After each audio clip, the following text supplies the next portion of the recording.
The following program is brought to you by PodcastOne Sportsnet. This episode of Steve Austin Show is brought to you free in part by our friends at TrueCar. With TrueCar, 60 seconds is all you'll need to get an offer for your car. In the amount of time it takes to floss your teeth, pet your dog, or do a few sit-ups, you can get a true cash offer. Best of all, you can do it from your smartphone or even from home. Just go to TrueCar and simply enter your license plate number and watch how your car's details pop up. Answer a few questions, and you'll get an accurate true cash offer from a local TrueCar certified dealer. It's that easy. After that, you can bring your car in and they'll check it out with you together. You can ask questions and get the answers you need so there's no surprises.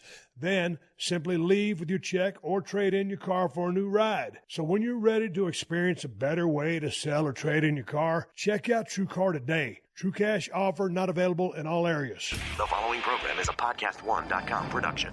From Hollywood, California, by way of the Broken Skull Ranch, this is the Steve Austin Show. Give me a hell yeah. Hell yeah. Now, here's Steve Austin. All right, everybody, welcome to Steve Austin Show. Why I'm coming to you from the Broken Skull Ranch 2.0 out here in the Silver State. I am in Nevada. I'm out here in the compound in my shop with my two labs, Callie and Moolah, and they're both sleeping their asses off because I got my tennis ball thrower and tired their little asses out so I could do some work. Hey, if you can hear my voice, I'd like to tell everybody out there, Merry Christmas, Happy Hanukkah, or whatever it is that you're celebrating. For me, Merry Christmas. God dang, if you're out there traveling on the roads, in the skies, in a train, I hope you reach your destination and see your family safely and you make it back home safely as well. Been a great time of the year, and I can't believe 2018 is damn near over. I'm ready to watch some college football. I'm ready for the damn playoffs, and I'm ready for the finals, so I will be tuning in, and I hope everybody else as well if you're a college football fanatic like I am. You know, I'm pulling for Roll Tide, but we'll see how it all shakes out. They got to get by Oklahoma. And, man, with that Kyler Murray, holy smokes, Alabama has always had a problem trying to stop those dual-threat quarterbacks going back to the Johnny football days. But I tell you what, Kyler Murray, Heisman Trophy winner, he's going to play professional baseball this coming year. That guy can throw the heck out of that damn ball, and he is quick as lightning. So I tell you what, Alabama's going to need that stout defense to step up. And then we'll see if Tua comes back from that ankle injury or Jalen Hurts starts for Alabama. I'm really curious to see about that. So anyway, don't get me wrong. I'm looking forward to the Notre Dame-Clemson game as well. And I tell you what, Notre Dame had a couple close calls this season.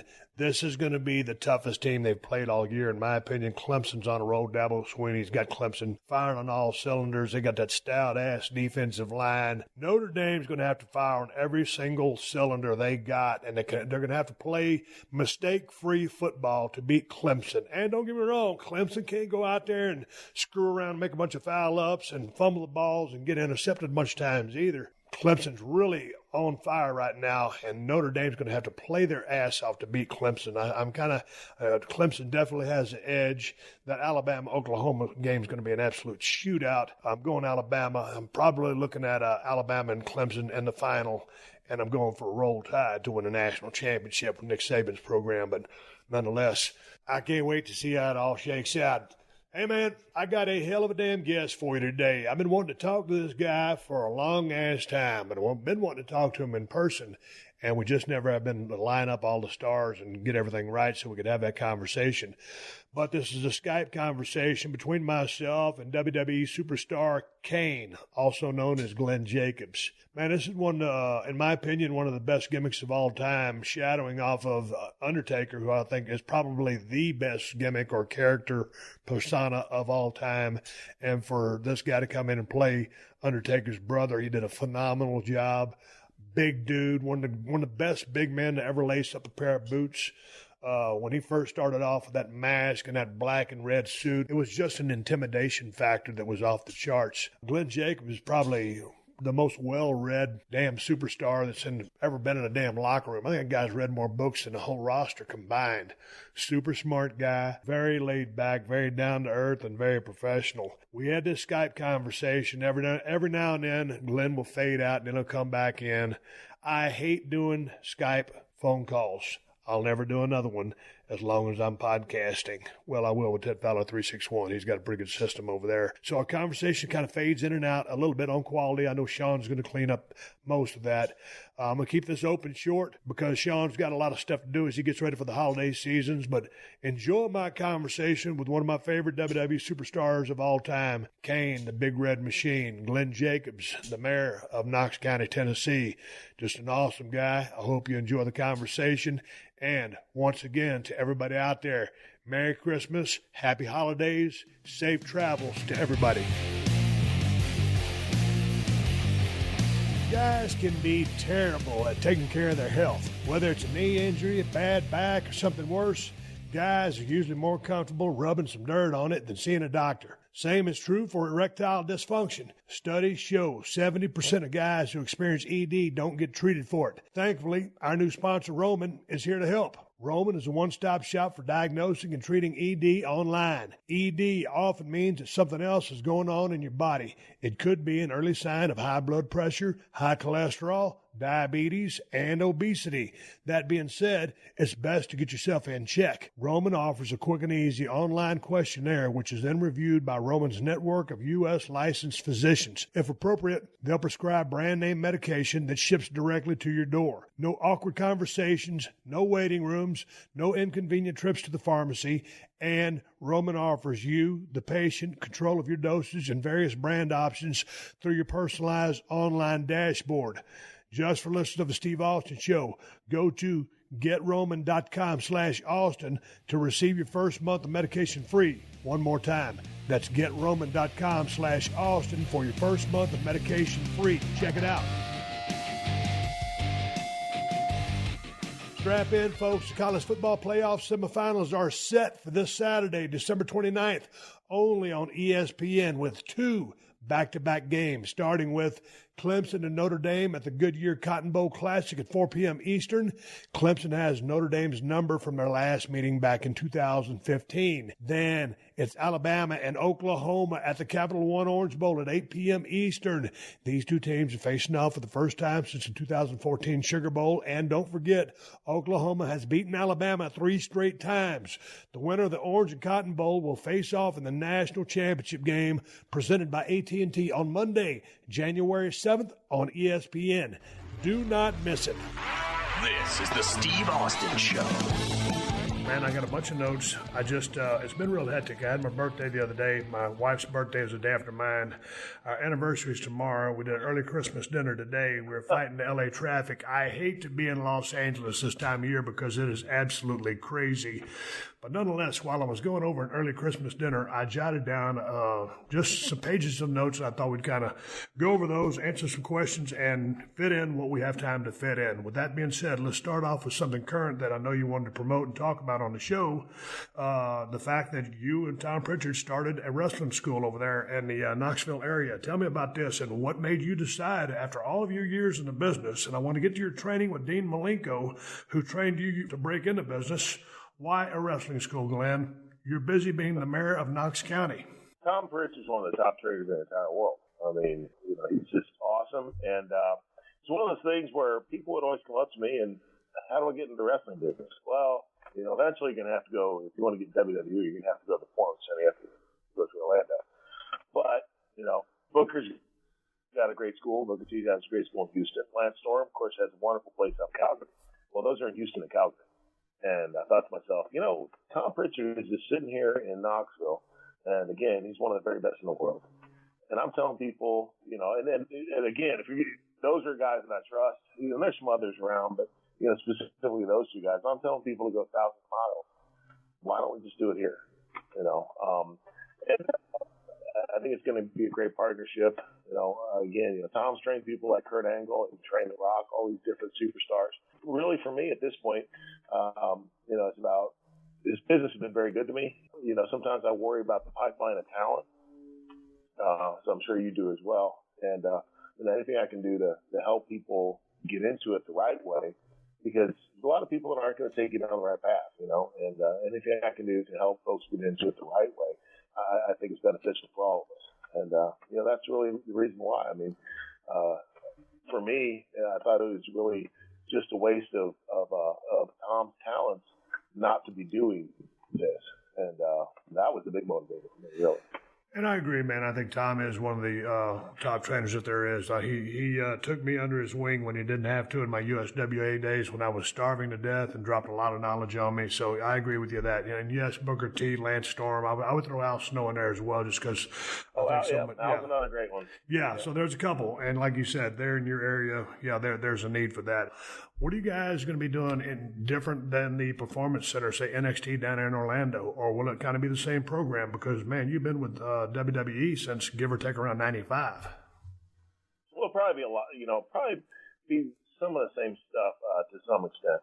A lot of it, too, is when you're looking at different schools, you really have to consider how can these folks help me? It's not only about what you're going to learn there, but how can they help you advance? And I think, of course, that Tom and I can do that as well. Eventually, again, anyone that wants to go to WWE at this point, that's really the path to go through the Performance Center. So in many ways, I see this as the first step for anyone who would want to get into WWE, to do that. Then, of course, you have people who just want to get into the wrestling business, which is great, too. So one nice thing about all the stuff that's going on nowadays on the independent scene is it's really revitalized that independent wrestling. And, that's another pathway to go. But either one, really what we're hoping to do is give folks that are starting out, give them the basics. And that includes, of course, in-ring performance, promos, and that sort of stuff. And really nowadays, promoting yourself on social media, that's as important as anything. And making a name for yourself on social media. And from there, if you have people that are a little more advanced, helping them polish off so that they can take that next step. Hey, man, you went to college at Northeast Missouri State, and you got a BA in English Literature. Am I correct? Yes, sir.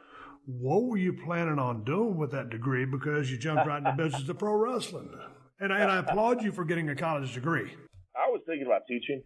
And what happened with me, I'd always been a fan of wrestling, ever since I was a little kid.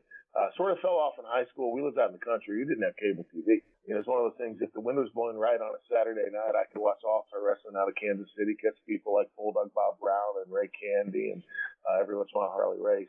But that was really about it. I got to high school and go to my friend's house and we watch, get to watch NWA and WWF at the time.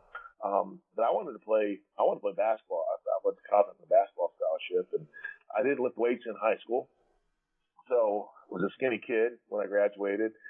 Started lifting weights between my senior year of high school and my first year of college, and I put on 30 pounds, I think, over the summer. And I just kept on putting on weight. So by the time I was a senior in college, I run up and down the basketball court. I weighed 290 pounds. Jesus. And the football coach comes to me like, what are you doing? What are you doing, man? You need to play for me. It's a Division II school. It's a small school. I still had some eligibility left. I could play football, and so I started playing football. Man, I was not to toot my own horn, but I was a great football player because I had all those years of playing basketball. So I had the athleticism, I had the strength and the size and everything. I'm getting looks from NFL teams. I thought I was going to play in the NFL, and then I blew my knee out. First practice of game week.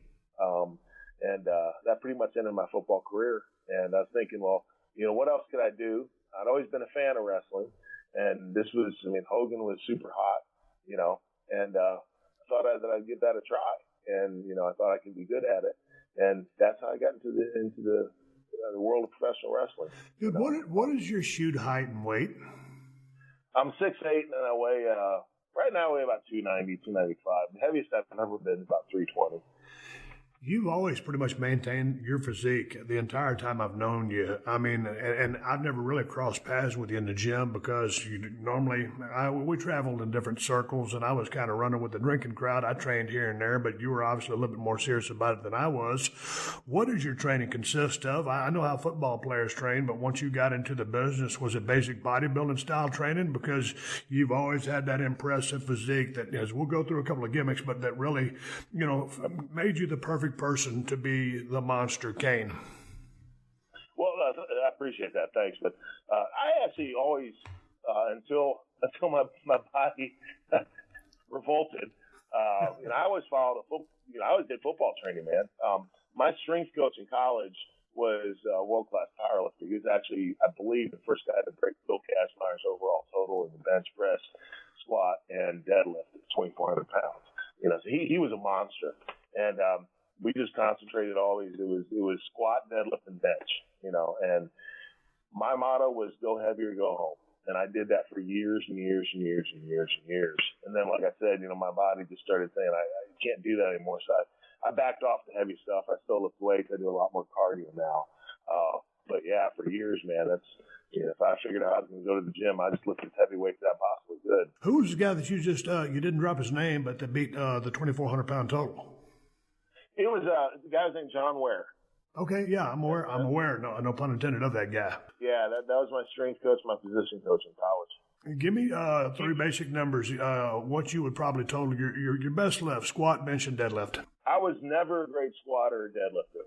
I was okay. I could squat probably about 600, deadlift about 550. I was a good bencher. My best bench was 525. That was straight, like no bench press suit or anything like that. That was just a raw bench. Dude, those are great numbers. Yeah. Especially, you know, the thing about it is being so tall. It's not like I have a power lifter body or anything like that, you know.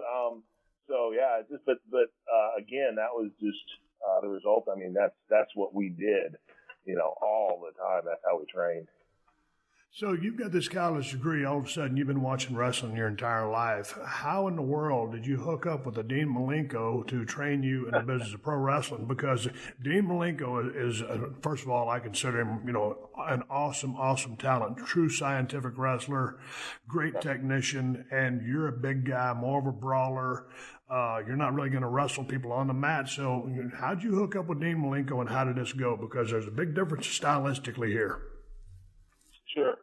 Well, I was working independence around St. Louis, Missouri, and you know, just picking up what I could here or there.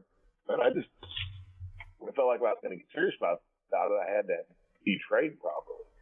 And Dean's father was the great Boris Malenko. Larry Simon is his real name. Gave him a call. He had the Great Malenko's Wrestling Academy in Tampa, Florida. And I ended up relocating from St. Louis to Tampa. You know, just like all of us, you know, held whatever job that I could, bouncing at bars or, you know, whatever. So I could go to wrestling school. And it wasn't just Dean that was there. It was also Joe Malenko, Dean's brother, who's just tremendous. You know, he worked with Carl Gotch and lived with Gotch for a while. So, you know, Jody was a tremendous shooter and submission wrestler. And that was the nice thing about going there is you actually got trained in both styles. And my first real gig in professional wrestling was working for Fujiwara Gumi in Japan in submission style wrestling. I would go over about once a month, you know, and they had their matches were like I guess the old UWF from Japan, I think, you know, where you had guys like Fujiwara, and it was a different style. But this was straight submission wrestling. That was what I did initially through my training at Malenko's. And then I was actually ended up going to Puerto Rico for 9 months, working for Carlos. And, you know, then came to Smoky Mountain Wrestling with Cornette. And at the time, Smoky Mountain was really a door into WWF. They had, like, you know, Cornette was working with the Heavenly Bodies, and they were doing stuff on WWF TV with the Rock and Roll Express.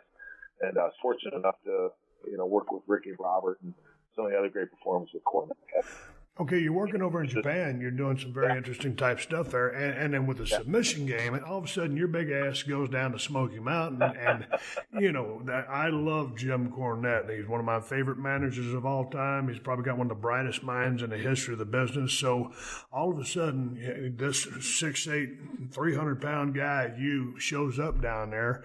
What? I'm looking at a list of names. Which one of these names did he drop on you? Was this the Mike Unabomb gimmick? Yeah, it was just Unabomb. Just Unabomb. Yeah, you left off the ER because you didn't want to do any gimmick infringement. Exactly. Yeah. Well, that was all Cornette. He just thought it was a cool name. Well, give me your first impressions of Jim, because I mean, as much as I love him, he's out there. I mean, creatively, and like I said, I just love the guy to death. But I mean, all of a sudden, man, this guy, if he takes you under his wing, some serious learnings could be had there.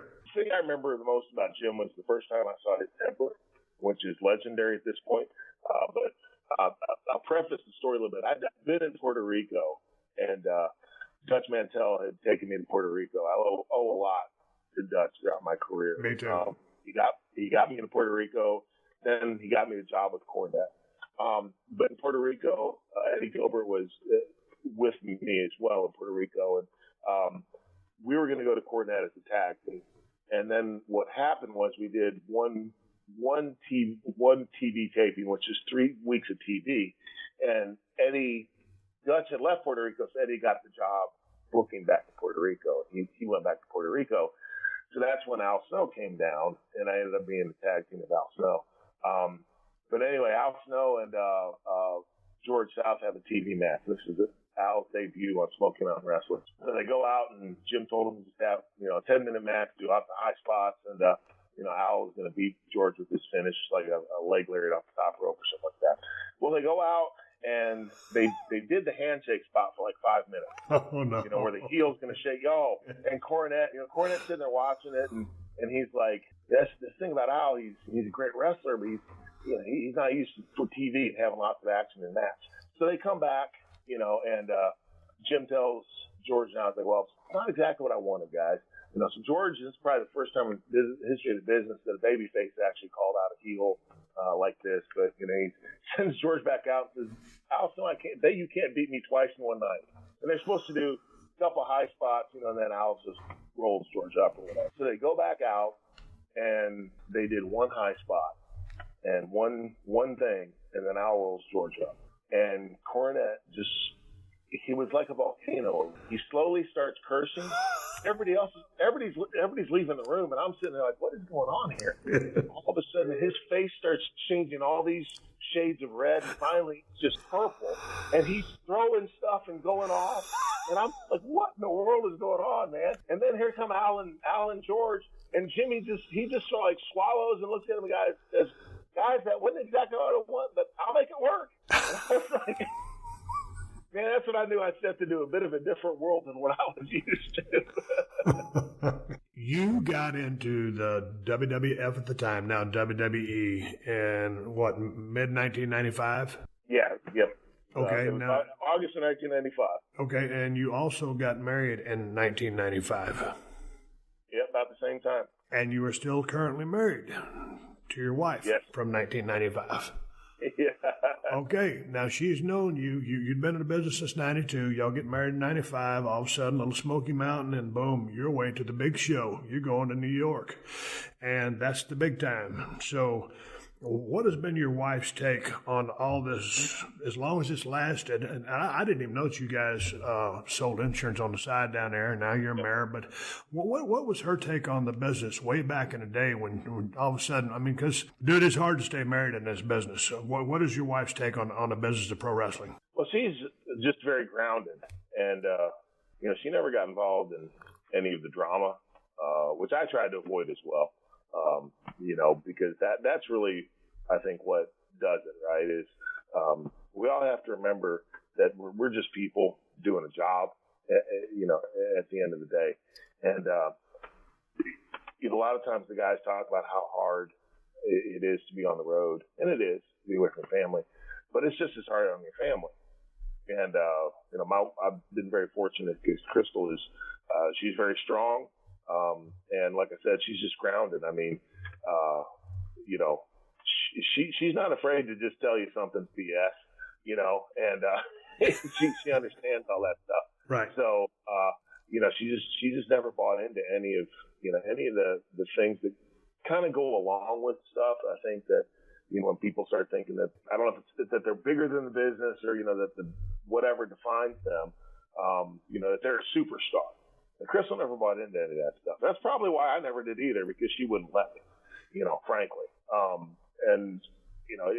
It's that's why, and also, I just made a commitment, and, no matter what, our relationship has always been the most important thing, more than my career, more than anything else. Even though it's hard at times, but it has been. Hey, man, tell me about your debut, or tell me about the phone call or the meeting in person, because when you started that Isaac Yankum DDS gimmick, I mean, and mister, I've had a bad gimmick or two. I got a phone call from Vince McMahon, and he pitched me the ringmaster, and I had a mortgage, and I had some kids, and I needed a job, so I went up there. But I didn't want to go up there, but I knew I needed to pay my bills and not go bankrupt. You're there before I am, and I remember watching. I'm thinking to myself, man, who is this big ass guy? I mean, because he's got a great look, he's very intimidating, but this gimmick, not so much. He's a dentist. Yeah, and this was kind of when, kind of on the back end of those hokey days, because a year or two before this, I remember a guy slipping on banana pills, literally, really slipping on banana pills in finishes. And this is when I was in WCW, and of course, I knew WWF was the big leagues, but when I was watching some of those finishes, I was like, oh man, I would be embarrassed to be doing that. So real gimmick heavy here. And so you go in as Isaac Yankum, and all of a sudden, I mean, you're in the big leagues. This is a great opportunity. But tell me what you were thinking when they pitched you that, or tell me it was your idea. It wasn't my idea. No, man, I was, another guy that I owe a lot to is, of course, Jim Ross. And, Jim Ross was on hiatus from WWE, but going back, but he was working as Cornette's commentary, announcer. I mean, within a month or two, of course, I'm a big guy, so JR, likes big guys, and immediately he got me a tryout with New York, with WWE. So I was super excited, man. Had my tryout match with Reno Riggins, and of course Reno, great worker, made me, fantastic. And within literally a couple of days, Cornette talks to me, and he's like, man, they're going to sign you. They want you and everything. So I'm like, awesome. This is exactly what I want to do. So I get a call, and they want me to come and meet with Vince, and time J.J. Dillon was head of talent relations. So I fly from McGee Tyson Airport in Knoxville, Tennessee, fly out to LaGuardia. And I'm a country boy. I ain't never been in a limousine before. So I'm thinking to myself, I have made it. I am a WWE superstar. It don't get no better than this. Take me to the office there in Stamford, Connecticut. I'm sitting in the room talking with JJ. Vince walks in. We hear all this stuff about Vince, like he's an evil genius, and he's going to get in your mind and, figure out what you're thinking, and all these stories that you hear about Vince. So we're sitting there. There's some small talk, of course. Everything's going well. And then Vince asked me, he's like, Glenn, have you ever been afraid to go to the dentist? And I think this is one of these things where he's like, I'm going through a personality test or something. So, right? So I'm like, well, no, sir. And he's like, I've always had this idea for a wrestling dentist. Isaac Yankum. I Yankum. And then he starts doing the Vince laugh, right? And yeah, exactly. And I'm looking at it, man, this individual in this business that I am trying to, like you said, to break into the big leagues. And I'm sitting at him, and I just have, I guess, a blank face. I'm not trying not to react. And then he looks at me like, think you'll be great for it. And then he walks out. And I'm sitting there, man, and I went from, like, on top of the world to feeling like the world had just fallen on top of me. Because I'm like, a wrestling dentist? How am I going to pull this off? And I get home, man, I talked to Cornette, and I'm like, man, I just don't know about this whole dentist thing. He's like, oh, it'll be fine. That's just his first thought. They'll come up with something cool. About 2 months later, I talked with Cornette, and by this time he's working with creative at WWE. He's like, here, the good news is you're going to be coming up real soon. The bad news is it's the dentist. And I'm just like, oh, man. But I'm just like you, it's what was I going to do? I mean, if I had, if I wanted to advance my career, basically I had to take the shot, and it just got worse. I mean, I had to put paint on my teeth to make my teeth look decayed, and everybody else had this cool music. I got a dentist drill, and I'm just like, golly, man. And frankly, I wasn't ready to do it. Here I am watching guys on TV like The Undertaker. Now I'm in the ring with them, and business was a little different back then too, the Undertaker's one of the few guys that would, that sort of took me under his wing and helped me along. A lot of the other guys, it was all about them. It wasn't the best of experiences, let me put it that way. And now they've made an action figure of it. I can't even forget about it. Well, it's interesting that Undertaker would take you under his wing back then, and because that was foreshadowing a year or two, you were about to become his brother. But before we get to the Undertaker, I know you got a chance to work several times with Bret the Hitman Hart. What were your thoughts on working with him and him as a person? Because he did a lot for my career. How did you find him in the ring? Well, the thing about the Isaac Yankem character was, despite the fact that I never considered it a success, it was a success, and it got my foot in the door, and and showed Vince I had a work ethic. I wanted to do this. It just wasn't the character for me. The gimmick just wasn't something that I felt comfortable doing. But I had the opportunity of working with people like Bret Hart, legitimately one of the best of all time. Yeah. In fact, my first match was at SummerSlam, and it was against Bret. We were the semi-main event at SummerSlam, and it doesn't get any bigger than that, frankly. That was a huge deal. And Bret's always been good to me. Luckily, I think later I had much more success with the Kane character. I think looking back on that now, gosh, the thing is that I wish I'd been doing Kane when Bret Hart was still WWE. I think we'd have had some killer matches and done some really great things. But yeah, he was always great to me, and working with him was a tremendous learning experience. That's for sure. Oh, I would say the same thing. He's such a great storyteller. Before you cashed in or finished that gimmick, did you not go to Kuwait and South Africa? Yeah. Those two tours. Yeah. And were you there as Isaac Yankem? Yes. And if you remember, dude, those were two pretty crazy trips. And I don't think you've ever been a drinker. But when we went to Kuwait, couldn't have any alcohol. A lot of the boys kayfabe alcohol over there. And then when we went to South Africa, it was Rib City. Everybody was wearing ribs. I think everybody was playing ribs on each other. I think one time I was working with Shawn Michaels, and I taped up my arms with pink tape like the Ultimate Warrior would have worn, and my arms weren't near the size of his, but there was just a bunch of ribs going on. Do you remember those two trips? Anything stand out? I do. I do. And did we go to Kuwait more than once? I can only remember being there one time. Yeah, man, I can't remember. I remember, like, in Kuwait, the royal family, I guess, had set up and we're staying in this hotel on the beach, and the royal family had actually set up, like, weights out on the beach or something like that for us to work out with. And then, of course, you had, the matches. I remember you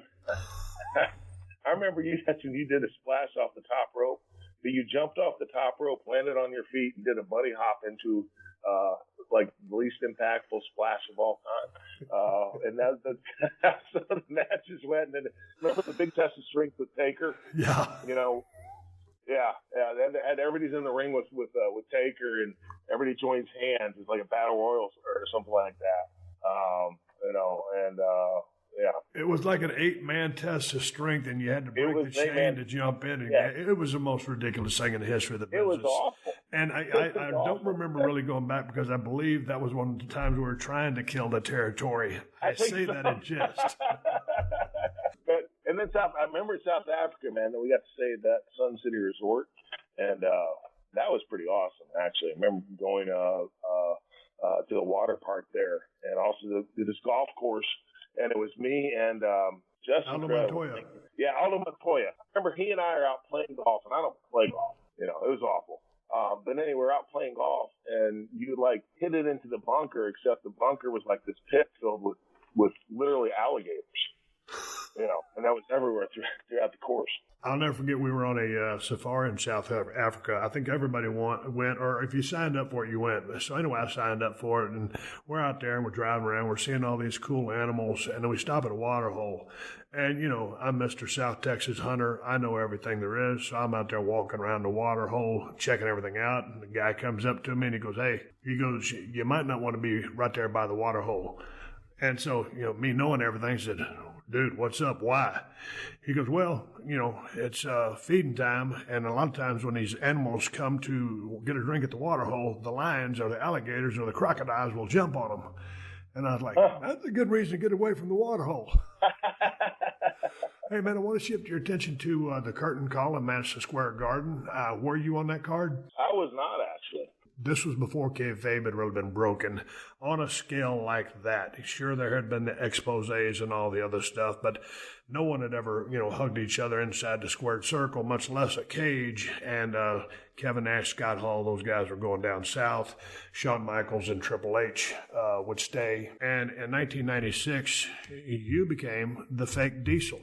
And then Rick Bogner became the fake Razor. So when they pull you into the room, and Big Ted has written this guaranteed, and that was an interesting dynamic that those guys had went down south because that was the first time, in theory, Mark Merrow might have been first. There was actually guaranteed money, big guaranteed money in the business of pro wrestling. So all of a sudden, you've been Isaac Yankem. That's not a great gimmick, but you do have your foot in the door. You're in a good place. And all of a sudden, they want you to be the fake Diesel. And I'll say, dude, you pulled it off as well as could be done. It was awesome, actually. But you were the fake Diesel. How did you feel about that? Ironically, I think Jerry Briscoe told me while we were in either South Africa or Kuwait, and I can't remember which one it was. Anyway, he said that Vince wanted to talk to me when I got home. He came home from overseas, and Vince explained to me what they want to do.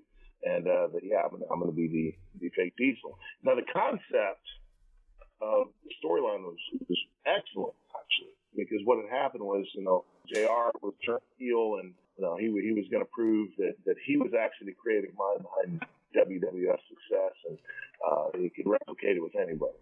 And it was going to be me and the fake Razor. The problem is JR is not really a heel character. People like him, and that didn't work very well. And, the whole thing was another thing was, a lot of times I think when we're looking at storylines, and you have the concept is great, but it just doesn't work in reality because so much of what we do is based on, does the audience accept that?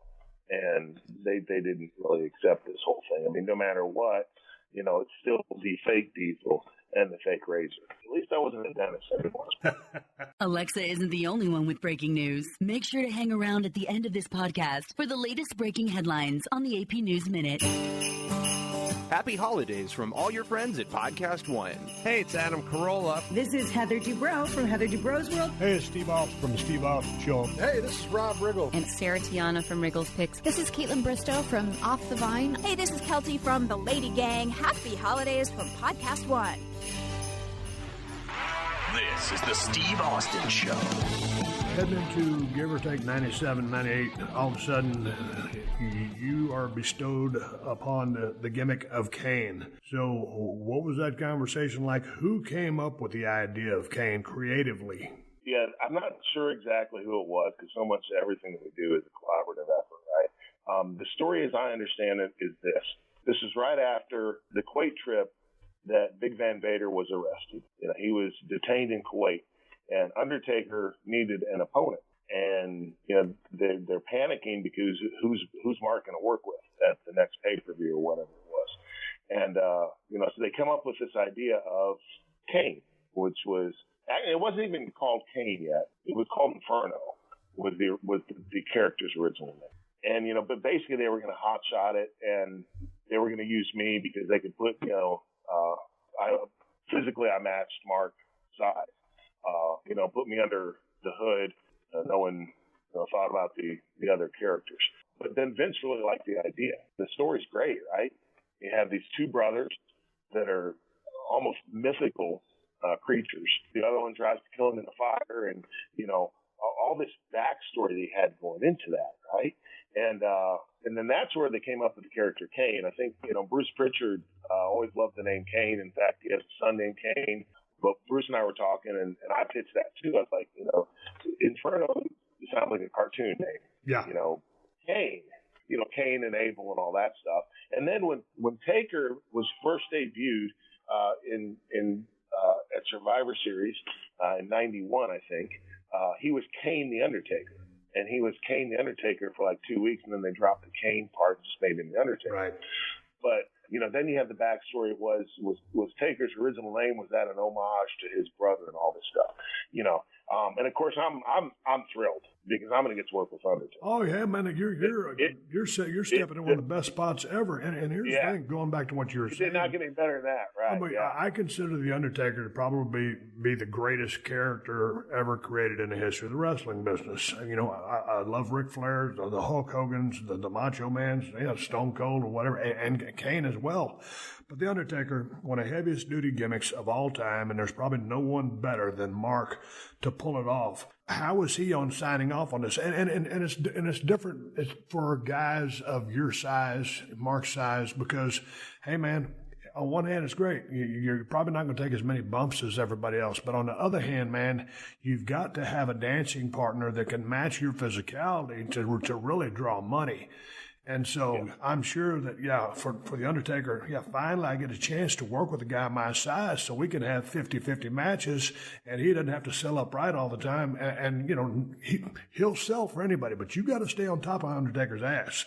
So anyway, tell me about the working relationship, because there's got to be a lot of trust in this for you to play his brother, and the chemistry you guys had in the ring was tremendous.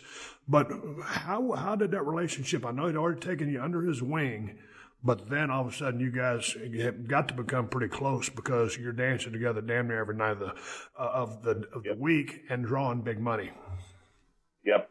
Well, again, you know, going back to what Dutch Mantell told me, at the time I was working for Lawler in USWA. I was still on a contract with WWF, but you know they weren't doing anything with me, and so that they farmed me out to Lawler. And I'm talking with Dutch about it, and Dutch is like, well, you know, if it's going to be successful because Mark is going to make it successful, right? And that's exactly what happened. I mean, he'd always been a huge advocate of mine. In fact, my first match with Undertaker was actually in Smoky Mountain Wrestling. He and Shawn Michaels came down and did a show, I think it was called Super Brawl, for Cornette. And as you say, you know, he saw a big guy that, you know, I think that he felt that he could draw money with.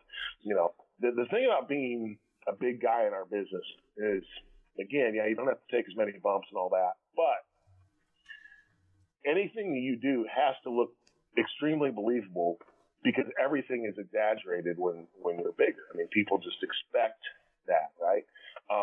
So that's sort of the drawback of it. And yes, you have to know how to be vulnerable. You have to know how to sell in the right way or to register in the right way and all those things.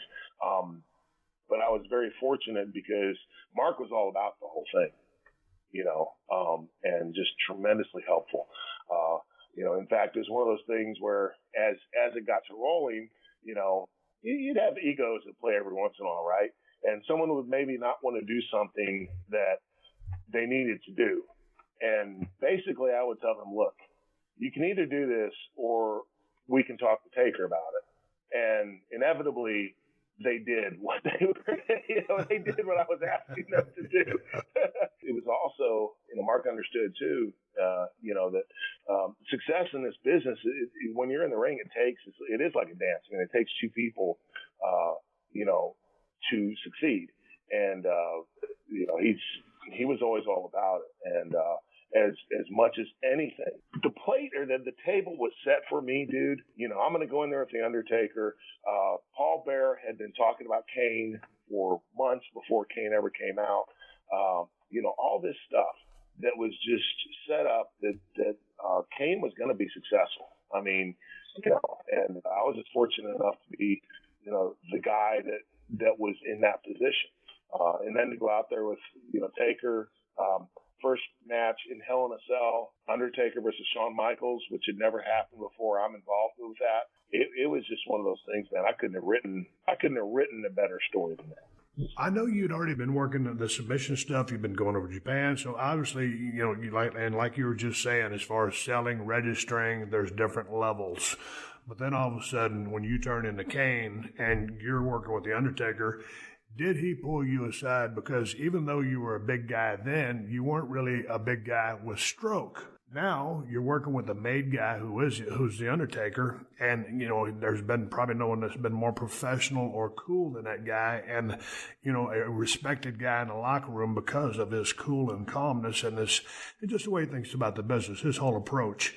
Did he just say, "Okay, dude, you've been doing great, but now you're my brother. You're working with me." There's that rub there, which you've got to hold up your end of that, or what you're going to be doing with Mark is not going to matter. Did he have that conversation to you as far as selling and how to conduct business with smaller guys?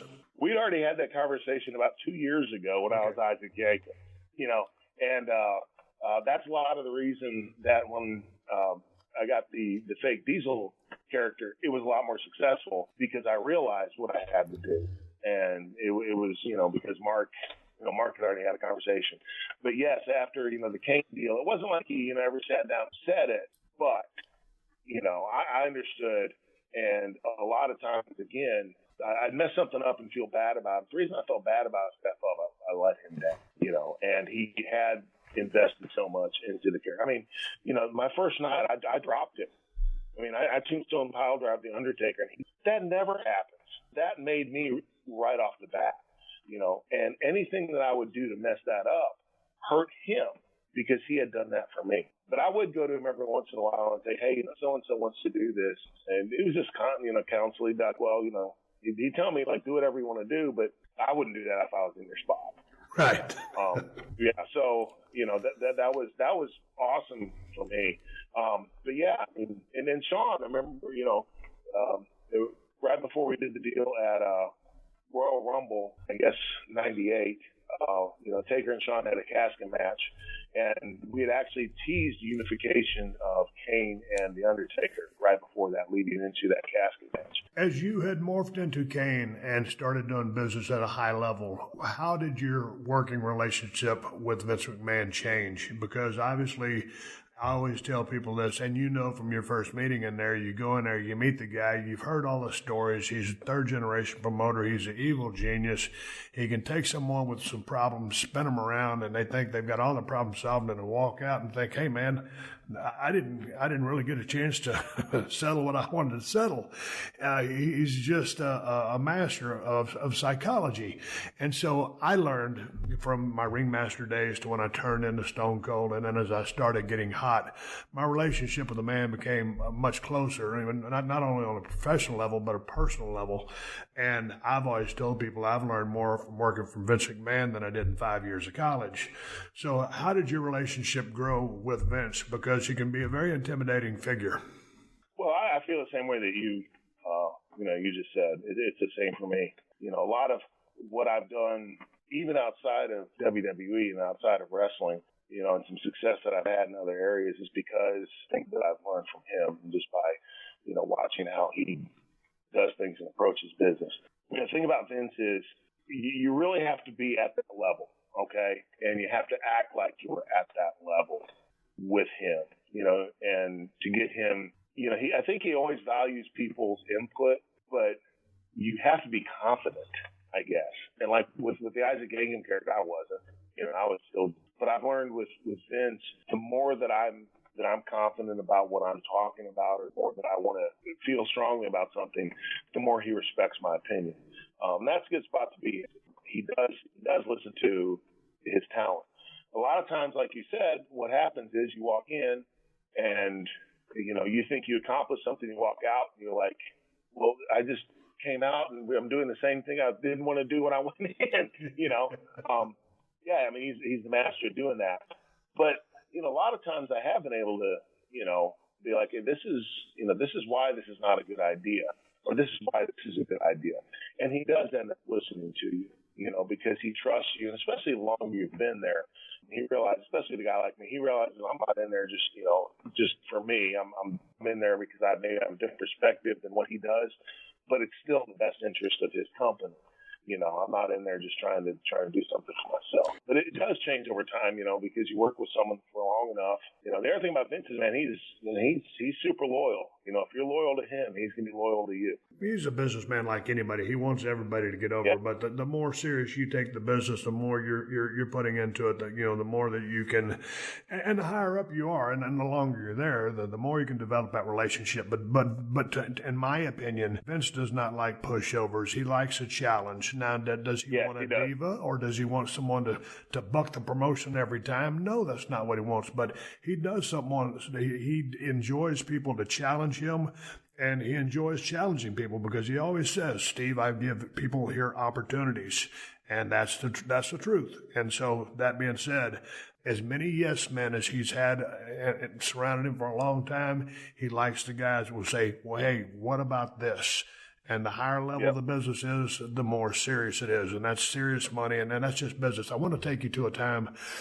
This is just give or take some time. You were running real hot as Kane, and you still had that mystique. I don't think the mask could come off. Oh, well, before I get to this, let me ask you, what was it like coming from the other gimmicks, going into the Kane gimmick with the mask, and that red and black outfit was total intimidation? How did that change how you felt when you worked the crowd or performed? Because, man, this was just, to me, it was on the same, well, let's go back to when Undertaker debuted at Survivor Series, whatever year it was. When it showed the crowd, that camera panned the crowd, there were kids that were literally scared to death. I think he dropped Snuka right on his head, pile drived him. It was a complete work. Snuka was okay, but that gimmick scared people. And Taker pulled it off like a charm. So all of a sudden, you've had these other gimmicks. Now you have this power persona, this burnt guy, Undertaker's brother. How did that make you feel? Did it change your energy when you went out there? I mean, absolutely. Because, not only am I in a great spot, like you said, I have this awesome gimmick now. And people bought into it. I mean, from the very beginning. And, it wasn't one of those things where you have even this baby face or heel thing. It was just cool. Right. And, it was awesome. And it did change my energy. It changed my outlook as a performer because, you always have that part of you that, kind of has to buy into things to be able to pull it off. Right. Yeah. Yeah. And I was able to buy into this, man. Hey, one of my favorite angles that I got a chance to work, we were in Austin, Texas at the Frank Irwin Center, and we had started doing business. And chronologically, I'll get things, out of order, but we're getting back into this podcast anyway. So I'm out there cutting a promo, and we're going to have a first blood match. And you come out there, and I've been talking trash, and you come out on the stage. You put your hands up in the air or whatever, put them down, and, man, from the ceiling, I guess about 100 gallons of red syrup coated my ass, and I wore a white shirt on purpose because I knew what was going to happen.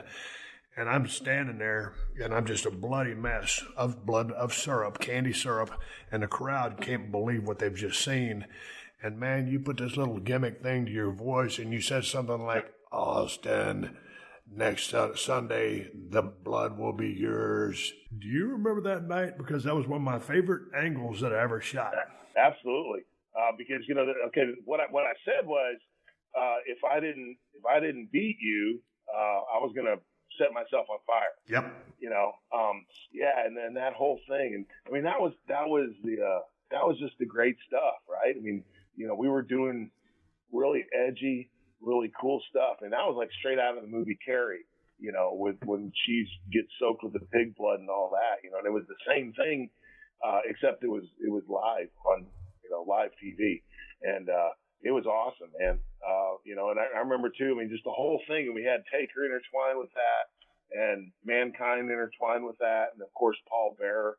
That was some of the most fun stuff I've ever done. And the thing about it was, before we got into that first blood match, I guess I had been working with Mick Foley. I remember we headlined the Houston Summit. There was about 18,000 people there. There was, man, everywhere we went, every single night of the week was sold out. I was working with Mick Foley. This is one of the few times my mother and my father came to a match to see me wrestle. They just weren't really into the wrestling thing, but they always supported me, whatever, I did. And when I came out of the ring with Mick, I had the chills. I couldn't stop shaking. And hell, I had a staph infection in my right arm, so they take me to Herman Hospital, and basically I'm laying there in hospital for 3.5 days getting antibiotics.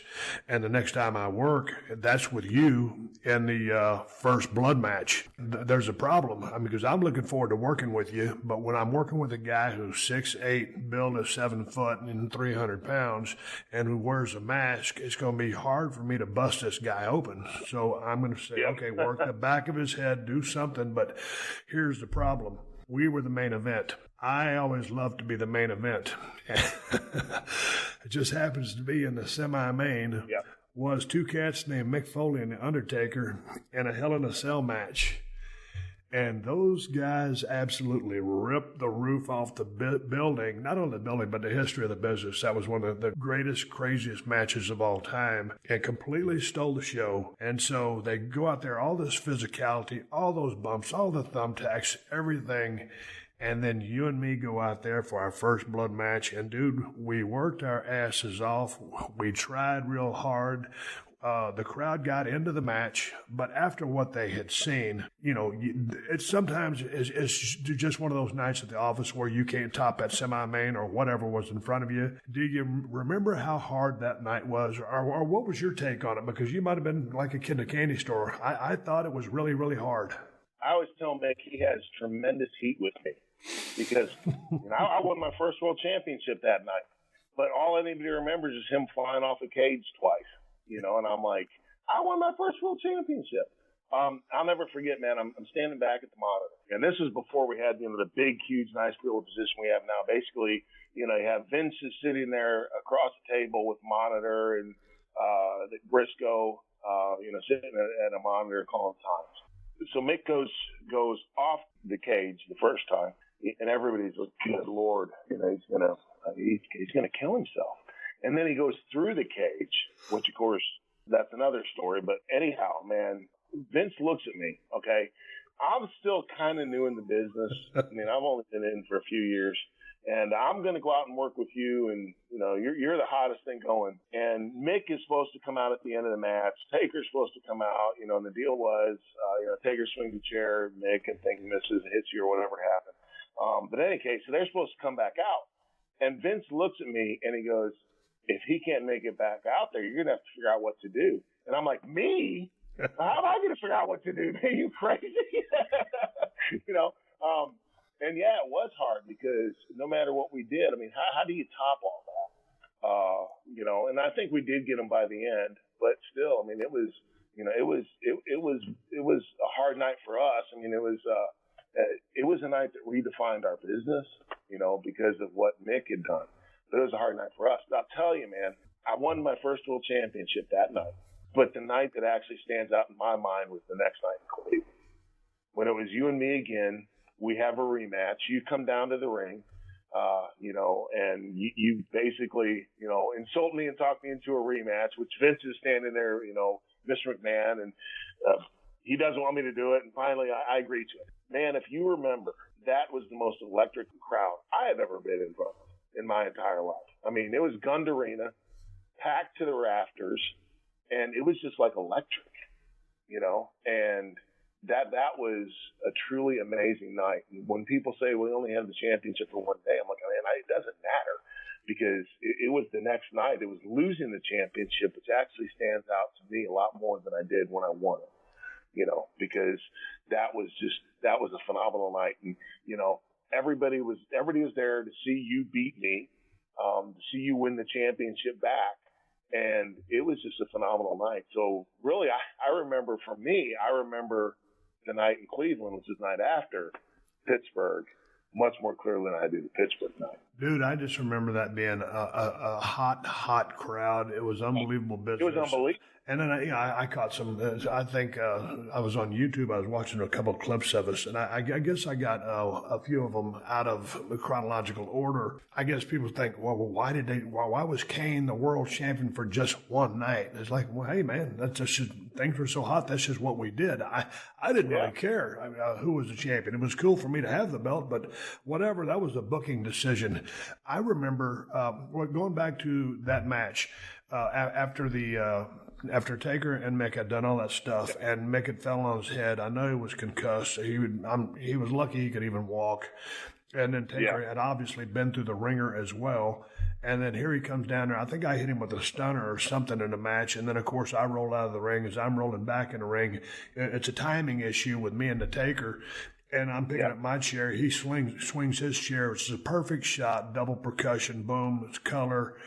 I've got a face full of blood. You go over. So the rematch, I win the belt back. But I've been watching, someone sent me a clip on my email, and this is from Joe Louis Arena when I drove the Zamboni to the ring. Yeah. Vince was about to present you. What title was that? That was the same storyline? That was the one No, that was a little on further down the line, and it was a match where it was like a triple threat, me, you, and Taker, and it was like in Hamilton. That's right. Yeah, and we'd end up like double pinning you, and we were co-champions or something like that, something strange. And sure enough, Vince is about to present us with the belt. Here you come rolling out in the Zamboni machine, hit the ring, the whole ring moves, and you jump over the top rope and do the Fez press onto Vince. This is awesome, dude. It was great. My question is, I had to rewatch that, and as I'm rewatching it, because I've forgotten so much of my career, it's been a long time, and I said, hey, wait a minute, there's Kane in the ring. And so, I put it out of order, but so my question, everybody's like, why didn't Kane attack Austin? Why didn't Kane attack Austin? Well, it wasn't in the storyline. But what are you thinking? Because sometimes creatively, they have a way to make you disappear. And I've disappeared plenty of times myself when the spotlight wasn't on me. You just walk up the ramp and they don't shoot you because you walk out of frame. I think what happened was there were just so many people in the ring. I don't remember why we didn't jump you, frankly. I think it was because there were just so many people in the ring that security grabbed you and pulled you off or something, but I'm not exactly sure why we did. Plus, everybody likes to see Vince get beat up, so that probably it. Oh, he had the greatest reactions in the world. Hey, a couple of questions. We're going to wrap up this podcast. Kane, in your illustrious career, and I know you still wrestle occasionally, but what is the worst injury you've ever suffered? I have been very fortunate. The worst thing I've ever done is broke my hand in the ring. I'd had an injury coming in, hurt my back, a couple times, but nothing that put me out for a long period of time.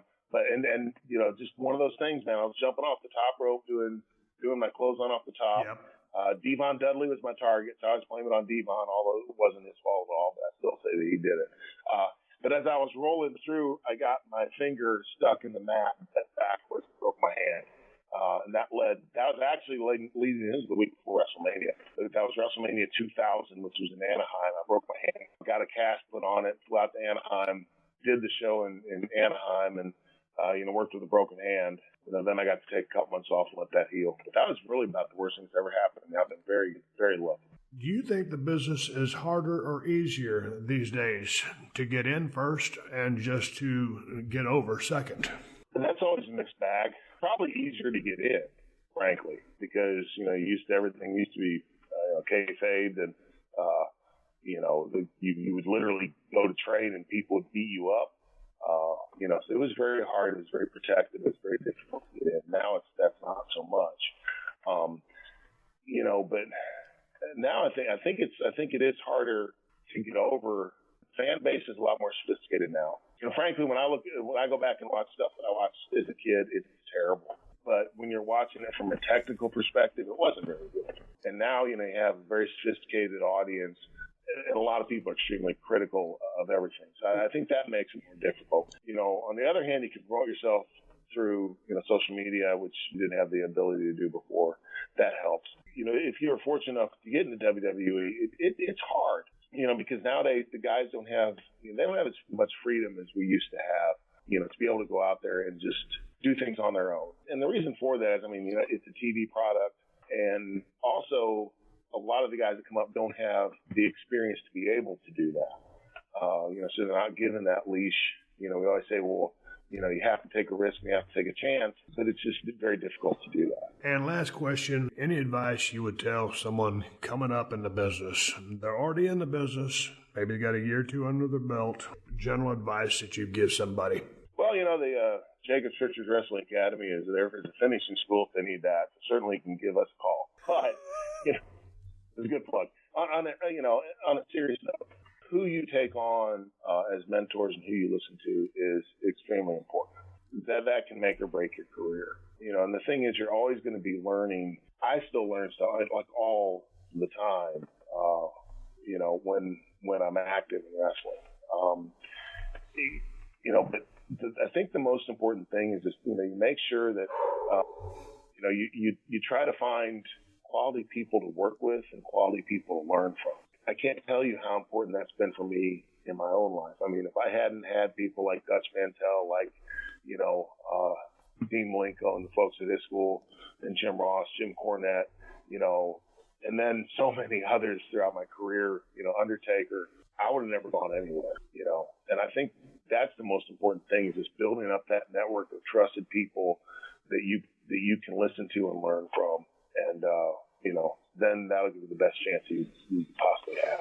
I'd agree with that. I'd tell you to watch every match on the card and don't be afraid to experiment with your gimmicks, stretch, push the envelope. Not in a way that we used to have the freedom to back in our days because you could, but just to not be afraid to change because what you're starting with might not be what you end up with. But to end the podcast, man, if we ever get a chance to cross paths in person, I'd love to sit down because we just glossed over a few things on Skype. But I want to ask you a lot more. Last chance to plug anything on the podcast. Let's talk about your school and where people can find you on social media. And good luck with everything else you got. So go ahead. Yeah, sure. The wrestling school is actually at JPW865 on Twitter. The website is jpwrestlingacademy.com. My personal Twitter is Glenn with two N's, Jacobs, TN, on Twitter. I've had a great time. This is wrestling business and professional wrestling business. I think it's the greatest business in the world, and it has been just very good to me. And I've had the opportunity to meet so many wonderful people. The best thing, and seriously, the best thing now is when someone comes up to me and just shakes my hand and says, "Thank you for all the years of entertainment." And I can't tell you what that means to me. And I think this is the only business that you get to experience that. So it's a wonderful business, and I'm just glad I've had it in my life for so long. Well, hey, man, it was awesome talking to you on the podcast. It took me 5 years to do it, but next time we do it, it must be in person. That sounds good, my brother. Thank you. Glenn, take care, and good luck to you and Tom with the wrestling school. I know you guys are going to crank out some great talent, and obviously, probably between the two of you, 60 or 70 years of experience. Thanks, man. I appreciate it, Steve. Hey, let's give a quick shout out to my man Diamond Dallas Page and DDP Yoga. DDP Yoga has transformed the lives of legends such as Mick Foley and Chris Jericho, who's still going strong at 47, as well as helping rehab injuries for WWE superstars like Bobby Fish, Drew McIntyre, and the phenomenal one, AJ Styles. DDP Yoga can work for all ages, all weights, all fitness levels. By using the DDP Yoga app each week, I can tell you there's a ton in there to keep you on track. DDP himself is there on the app to keep you focused on your goals and maps out the workouts that you can do. The best part is how easy it makes keeping track of everything. All you got to do is just connect a Bluetooth heart rate monitor, and it logs all your workout data and calories burned. Just for listeners of the Steve Austin Show and just in time for the holiday season, DDPY is offering its biggest discount ever with 30% off of DDPY workouts in the DDP Yoga Now app. With these savings, there is no excuse for you to not start the new year off right. And remember, this offer is only available at ddpyoga.com/Austin. And check this out. DDP's upcoming book, Positively Unstoppable, The Art of Owning It, is now available for pre-order. Filled with lessons from Page's life that share his own struggle to find his calling, overcoming one obstacle after another, Positively Unstoppable is a Bible for anyone who needs to be re-inspired to follow their dreams and take real action toward the things that matter most to them. Positively Unstoppable will be released January 15, 2019, and is available for pre-order anywhere books are sold. All right, everybody, give me the go-home cue. So I'm going to wrap up the podcast right off in the sunset. Before I do that, I want to thank Kane, Glenn Jacobs, coming on the show today. Check out the information he dropped for probably the absolute best wrestling school in that area, conducted by himself and Dr. Tom Pritchard, a guy who mentored me and took me under his wing and gave me a lot of 411. Man, the dude helped me out a whole lot. So this is going to be, in my opinion, there's only a few outstanding schools in the United States of America. This is going to be one of them. Check it out. Don't forget, the Steve Austin Show is going to be going on a hiatus starting next week, Tuesday. I'll be gone for a while I recharge my batteries and hit the reset button. In the meantime, continue tuning in each week as we bring you the classic episodes from the Steve Austin Show archives. The best damn IPA on the planet is Broken Skull IPA at El Segundo Brewing Company. You can get Broken Skull IPA at Whole Foods and Total Wines if you live in California. If you ain't in California, you're probably shit out of luck. And if you're looking to get a badass pocket knife, the Cold Steel Broken Skull knife or the Cold Steel Working Man's knife, you can find them at my Amazon store. Amazon's got the best price on both knives. Just go to Amazon.com/shop/Steve Austin. I want to say one more thank you to all the fine sponsors of the Steve Austin Show, especially TrueCar, Roman, ESPN, DDP Yoga, and Geico. That's how I'm able to do this podcast for you twice a week for free. Please support them because they support us. If you need more info on my sponsors, check out the show description to this episode for details. Folks, I am on social media, Twitter and Instagram, at Steve Austin BSR. Folks, Merry Christmas to you all, wherever you are, all over the world. Until next time, my name is Steve Austin, and I will catch your ass down the road. Have a kick-ass holiday. This has been a Podcast One production. Download new episodes of The Steve Austin Show every Tuesday at PodcastOne.com. That's PodcastOne.com. Before we ride off, a quick message from our friends at Geico. Go to Geico.com, and in 15 minutes, you could be saving 15% or more on car insurance. That's right. Save hundreds of dollars on car insurance at Geico.com. Extra money in your pocket? It may just be the most rewarding thing you do today.